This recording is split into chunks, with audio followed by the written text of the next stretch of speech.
In this video, I am responding to a video that I made before, which was called, "Is Faith Belief Without Evidence?" And the reason why I'm making this response to a video that I already made was because I do not believe that I properly touched up on some of the things that I really was trying to put across the board with that video. And therefore, I am making this response so I can touch up more on what I meant to touch up in that video. Now, that video was actually a response to an atheist named Kate Smurthwaite and her notion that faith is belief without evidence, and therefore it is idiotic to have faith. Now, my problem with this whole notion is she's really using, I believe, a different sense of the word faith than what theists use, specifically Christians. And that is why I made that video. So, with no further ado, I will be trying to distinguish between these two types, or these two definitions of faith. And the reason why I'm doing this is because the whole point in that notion of hers was to try to rebut the rationality of theism. And when you're trying to rebut an argument, you have to use the same sense of the words that the argument uses. Otherwise, it's a fallacy of equivocation. And a fallacy of equivocation is a logical fallacy, and that would mean that that argument is unsound. So here we go. This is a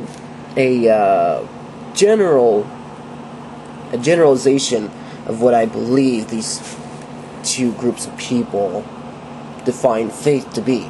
And if there are any mistakes, you can correct me on it. I'm trying to be very open to criticism, so that way I can improve my videos and move on. Because I'm trying really hard to make my channel all about clearing up what I think to be our misconceptions between atheism and theism. Now, when I say atheists define faith a particular way, I'm not just saying that that's what they believe faith is, but I'm also saying that that's what they believe theists believe faith is. So this definition would be belief without evidence. And the only problem I have with this definition is the word evidence, because it seems to me that evidence and proof are being used interchangeably. Evidence and proof are pretty much the same thing in this definition. But me being a philosopher, I can't see it that way, because usually when people say they have evidence for something rather than proof for something, usually they're saying that we have support for this conclusion that says that this conclusion is probably true, but not necessarily, just only at a very high level % of probability that this thing is true. So, these really are representative to the two types of logical arguments. And those, of course, are inductive and deductive arguments. Evidence is representative of an inductive argument. Proof is representative of a deductive argument.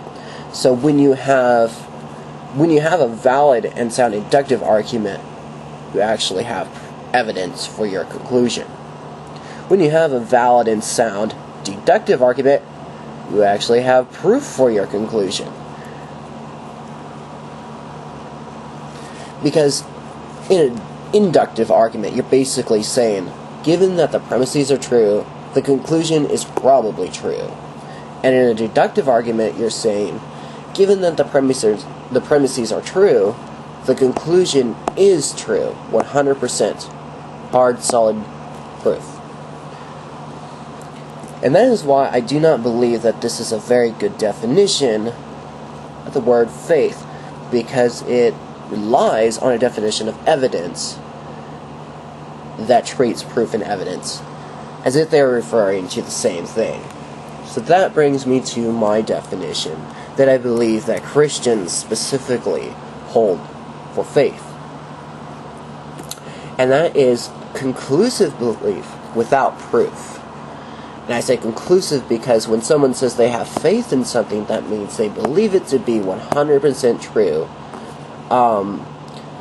But the basis for that is questionable. Questionable in the sense that it can either be based on nothing or it could be based on evidence. It's never based on proof, because if you have proof, you wouldn't need faith. Even when you look up the definition of faith in the dictionary, it says it's just a strong belief, or even belief without proof. I've not even seen one definition of faith that says it was belief without evidence.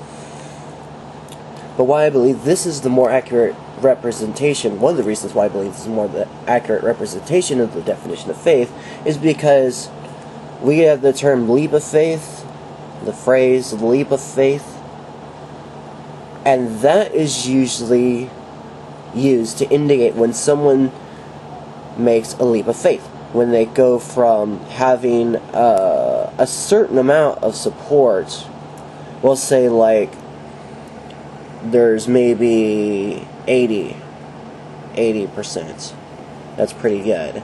80% that this conclusion must be true.